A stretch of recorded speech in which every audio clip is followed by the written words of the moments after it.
Hello friends, कैसे हैं आप सब लोग। स्वागत है आपका हमारे यूट्यूब चैनल फिजिक्स इवोल्यूशन में। तो दोस्तों, पिछले लेक्चर में हम कंप्लीट कर चुके हैं प्रक्षेप गति। आज हम बात करने वाले हैं वृत्तीय गति के लिए। अगर हम बात करें वृत्तीय गति की तो देखें, ये कॉम्पिटिटिव एग्जाम्स की दृष्टि से ये जो वृत्तीय गति टॉपिक है ये काफी इंपोर्टेंट हो जाता है। तो इसको आज हम ध्यान से देखेंगे, देखते हैं कि वृत्तीय गति में क्या है। सबसे पहले हम बात करें सर्कुलर मोशन में, तो यह एक द्विविमीय गति का उदाहरण है। मैंने पिछले लेक्चर में भी बताया था कि द्विविमीय गति क्या होती है। जब ये तीनों अंतरिक्ष में स्थित तीनों जो निर्देशांक होते हैं एक्स वाई जेड, जब इनमें से दो टाइम के साथ वेरी करते हैं तो वह गति द्विविमीय गति कहलाती है। यानी कि वह मोशन कैसा कहलाता है? द्विविमीय मोशन कहलाता है। तो यह भी एक द्विविमीय गति का उदाहरण है।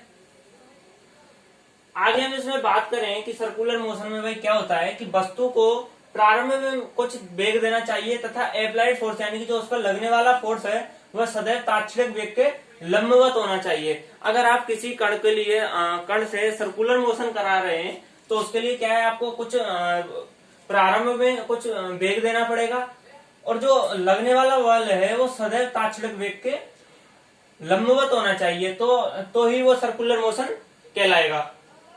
आगे हम बात करें तो बल तथा विस्थापन होते हैं वो सदैव एक दूसरे के लंबवत होते हैं। ये सर्कुलर मोशन में होता है। यानी कि जो फोर्स होता है वो सदैव जो विस्थापन होता है उसके लंबवत होता है। तो ये जो फोर्स होगा वो इसके लंबवत होगा। तो हमने देखा कि जो वर्क डन होगा वो शून्य प्राप्त होगा। कैसे कि वर्क डन होता है बल तथा विस्थापन का गुणनफल, वो भी कैसा? अदिश गुणनफल। हम वर्ग में पढ़ चुके हैं कि बल तथा विस्थापन का अदिश गुणनफल शून्य प्राप्त होता है, इसलिए जो वर्क डन होगा वो यहाँ शून्य प्राप्त होगा। तो इससे हमें क्या पता चलता है, जो काइनेटिक एनर्जी है तथा वह चाल है ये दोनों अप्रभावित रहते हैं, यानी कि इनमें कोई परिवर्तन नहीं होता है। क्वेश्चन आएगा आपके लिए कि सर्कुलर मोशन में कौन कौन से निम्न में से कौन कौन अप्रभावित रहता है या इस पर कोई भी प्रभाव नहीं पड़ता है। तो वहां पर आंसर जाएगा काइनेटिक एनर्जी तथा चाल, इन पर कोई भी प्रभाव नहीं पड़ेगा सर्कुलर मोशन में। आगे हम देखें तो कण की जो सर्कुलर मोशन है यानी कि वृत्तीय गति है वह बल तथा वेग की पारस्परिक क्रिया के कारण होती रहती है। कैसे? फोर्स और ये दोनों एक दूसरे के लंबवत कार्य करते हैं, तो ये यहाँ इसके ये सर्कुलर मोशन होता रहता है। तो ये बात हो गई सर्कुलर मोशन की। अगर हम बात करें कि भाई सर्कुलर मोशन में यानी कि वृत्तीय गति में सबसे पहले हम बात करें विस्थापन व दूरी के लिए, तो सबसे पहले देखें हम विस्थापन के लिए। यहाँ पर ये मैंने ये दिखाया है ये कोई भी ए बिंदु है और ये कोई भी बी बिंदु है। ए बिंदु पर इसका वेग है v1 और बी पर है v2। ये कोई भी दूरी r1 है और ये कोई भी दूरी r2 है। इनके मध्य का जो कोण है एंगल है वो थीटा। तो इनकी ये मैंने ये डेल्टा r यानी कि विस्थापन निकाला।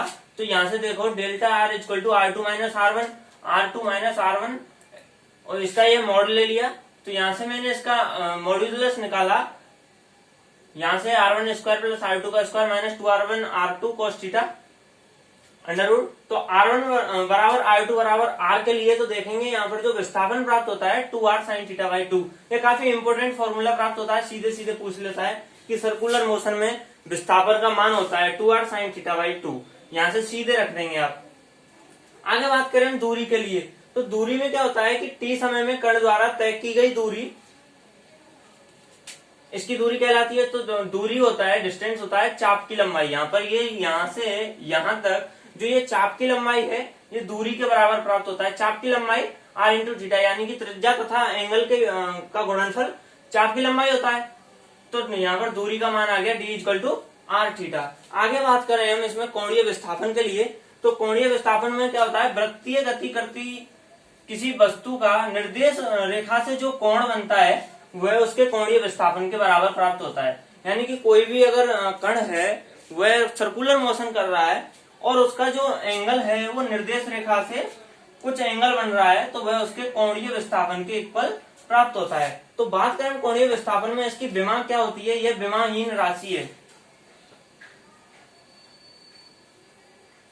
क्योंकि हमने पिछले लेक्चर में विमा में भी बात किया है, जो कोण होता है एंगल होता है वह एक विमाहीन राशि होता है। हमने बात की थी कुछ विमाहीन राशियों की। कुछ समान राशियों की तो वो पिछला चैप्टर देख लेंगे, यूनिट एंड डायमेंशंस। बात करें इसके मात्रक की तो कोण का मात्रक होता है रेडियन या डिग्री। आगे इसमें होता है कि 2 पाई रेडियन किसके बराबर होता है, 360 डिग्री के, और ये किसके बराबर होता है, एक चक्कर के बराबर। यहाँ पर एक इम्पोर्टेंट बात ये भी है कि ये जो कोणीय विस्थापन होता है ये एक अक्षीय सदिश होता है। एग्जाम्स में यही क्वेश्चन आएगा कि जो कोणीय विस्थापन होता है वो कौन सा सदिश होता है, सदिश होता है, अदिश होता है, अक्षीय सदिश होता है, या इनमें से कोई नहीं। अब यहाँ पर एक और ये रिलेशन बहुत इंपॉर्टेंट होता है, इस पर सीधे सीधे न्यूमेरिकल्स आते हैं कि रेखीय व कोणीय विस्थापन में संबंध। तो रेखीय व कोणीय विस्थापन में संबंध होता है S=r θ। तो ये बात हो गई इसकी कोणीय विस्थापन तथा रेखीय विस्थापन में संबंध की बात। आगे हम बात करते हैं कोणीय वेग के लिए। तो कोणीय वेग में क्या है कि कोणीय विस्थापन में समय के सापेक्ष परिवर्तन की जो दर होती है वो कोणीय वेग के बराबर होती है। तो यहां से देखें कोणीय विस्थापन में समय के सापेक्ष परिवर्तन की दर delta theta by delta t, यानी यहाँ टाइम क्या है, टेंड्स टू 0 है। इसके लिए ये जो कोणीय वेग हो गया, सॉरी, ये delta theta by delta T, ये आ गया यहाँ अपने पास कोणीय वेग। अगर कोणीय वेग के लिए हम बात करें विमा की तो m0 L0 t-1, ये इसके लिए विमा होती है। मात्रक होता है इसका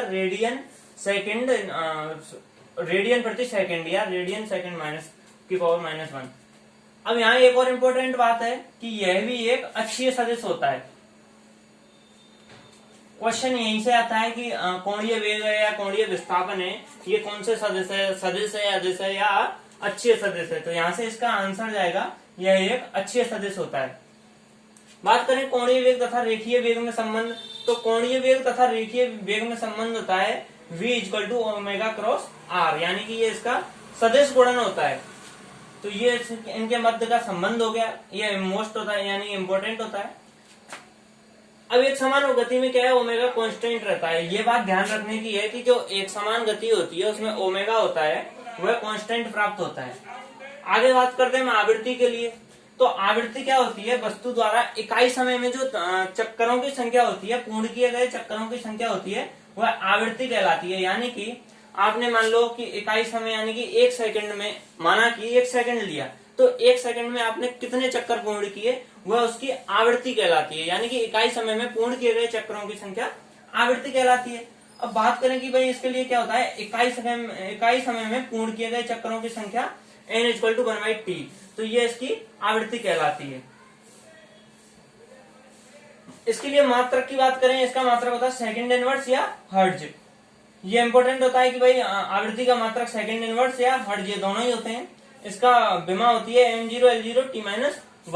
अब सबसे इम्पोर्टेंट ये बात है, ये आपके ध्वनि वाला चैप्टर आएगा, उसमें यहीं से क्वेश्चन, अगर आप यहीं समझ लोगे इसको, तो यहीं से ये 3 ये होता है, ये इम्पोर्टेंट होता है संबंध, इसी से सारे क्वेश्चन हो जाते हैं, वहां भी हो जाते हैं। यही देख लीजिए, कोणीय वेग, आवृत्ति तथा आवर्तकाल में संबंध।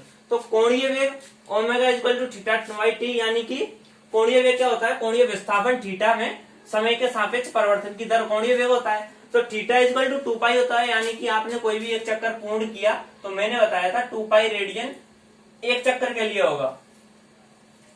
तो θ 2π के इक्वल, और आपने यहाँ से t=0 से t तक किया है, यानी कि एक चक्कर 0 से t तक किया है, तो टाइम आ गया 2π/t, और ये बराबर होता है 2πn के। कैसे होता है, 2π यहाँ ले लीजिए और 1/t होता है n के बराबर। ये देखो 1/t होता है n के बराबर, तो ओमेगा का मान यहाँ से सीधे सीधे 2πn हो गया। तो ये किसके बराबर हो गया, ओमेगा हो गया 2πn के बराबर तथा 2π/t के बराबर। तो ये संबंध होता है, ये जो रिलेशन होता है काफी इंपोर्टेंट होता है। सीधे सीधे इसमें क्वेश्चन आते हैं और यहाँ से सीधे सीधे हो जाते हैं, ये समझ लीजिएगा, आप नोट कर लीजिएगा। आगे बात करते हैं कोणीय त्वरण के लिए। तो कोणीय त्वरण क्या था, कोणीय वेग में परिवर्तन की दर कोणीय त्वरण कहलाती है। तो अल्फा के लिए देखें, कोणीय त्वरण अल्फा के लिए डेल्टा ω/डेल्टा t, यानी कि d2 θ/dt², यानी कि जो कोणीय विस्थापन होता है उसका डबल अवकलन, यानी कि डबल अवकलन करने पर अपने पास कोणीय त्वरण प्राप्त होता है। इसके लिए मात्रक होता है रेडियन सेकंड -2, यानी कि रेडियन प्रति सेकंड स्क्वायर, और विमा होती है m0 L0 t-2। ये इंपॉर्टेंट होता है, जो भी रिलेशन होते हैं वो इंपॉर्टेंट होते हैं, क्योंकि इन पर सीधे सीधे क्वेश्चंस आते हैं। तो ये होता है रेखीय व कोणीय वेग में संबंध। रेखीय वेग इक्वल टू जो त्रिज्या होती है, दूरी होती है, इनटू जो उसका कोणीय वेग होता है, कोणीय त्वरण होता है, सॉरी त्वरण होता है, वेग नहीं है, ये इनके मध्य रिलेशन हो गया। एक समान गति में जो कोणीय त्वरण होता है वो शून्य होता है और ओमेगा कांस्टेंट होता है। असमान गति के लिए जो कोणीय त्वरण होता है वो शून्य के बराबर प्राप्त नहीं होता है। तो यह बात हो गई आज हमारे कोणीय विस्थापन, कोणीय वेग और कोणीय त्वरण के लिए, और वृत्तीय गति का इंट्रो हो गया। कल हम बात करेंगे अवकेंद्रीय त्वरण और अवकेंद्रीय बल के लिए। Thanks for this lecture.